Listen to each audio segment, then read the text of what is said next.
And yet, like, when white people come to Africa, they're very smug. They have their own category. They've got a form already filled out. What is your complexion? And they've got a pre-ticked answer, says superior. You can come right in. After you, sir. So I got to New York. I also found out that I was supposed to be in touch with the local drug dealers because that is what stereotyping does. I'm stood in a street corner. My second day in New York, stood in a street corner, right? And a posh white boy comes to me and says, hey, can you tell me where I can get the white stuff? Now, I thought he was talking about maize flour.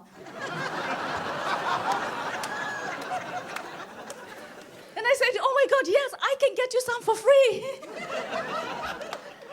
And this is it, because I know for a fact white people take more drugs than black people. It is a fact. It is well documented, right?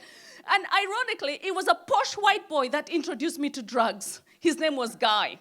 So he came to me. Yeah, are you called Guy? Are you Guy? Yeah. Is that why you jumped up like that? Or was it a guy called Guy? I know someone called Guy. Oh, same Guy. Oh, yeah. All right, calm down. It's okay. It's okay. It's all right. It's okay. Yeah, it's just a name. So, it's just a name. So anyway, this guy was called Guy, all right? And Guy comes to me and he says, hey, Njambi, do you want to go and see Big Johnny? I was like, yeah, I want to see Big Johnny. And he takes me to Big Johnny's apartment. Big Johnny was a drug dealer. I didn't know that because Big Johnny lived in a very plush apartment. That is how comfortable white men are at committing crime. So we walk into his apartment. It's a very nice apartment, and he baked all his drugs. Now, I didn't even know that was a thing. I walk in, he's got a hipster beard. He's got a tray full of baked goods. They look amazing. He was a drug dealer with the etiquette of a housewife. So I walk in, and he meets me with a tray of chocolate cakes. And I was like, oh my God. He says, do you want one? I was like, hell, do I want one? Yeah. So I went straight for the chocolate cake. I was like, oh my God, these drugs are delicious. Says, you like it? I was like, do I like it? I love it. He says, Belgian chocolate. I was like, oh my God, Belgian chocolate. I can taste all of the genocide by King Leopold II of Brussels.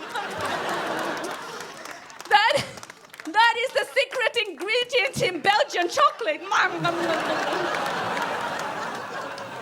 I finished that one. I went straight for another one. He said, go easy, Njambi. I was like, I got my cake and I'm eating it. It's like Brexit. Very nice. You know what, guys? Do not ever take drugs. I know I'm saying this to like white middle-class people. They're like, Njambi, that horse has already bolted, right? You know, I was high. Cover the baby's ears. Where's the baby? Cover the baby's ears, please. Cover the baby's ears. Guys, I was high for 3 days. I hated it. I felt like I was floating in the sky. And I was calling them. I was saying,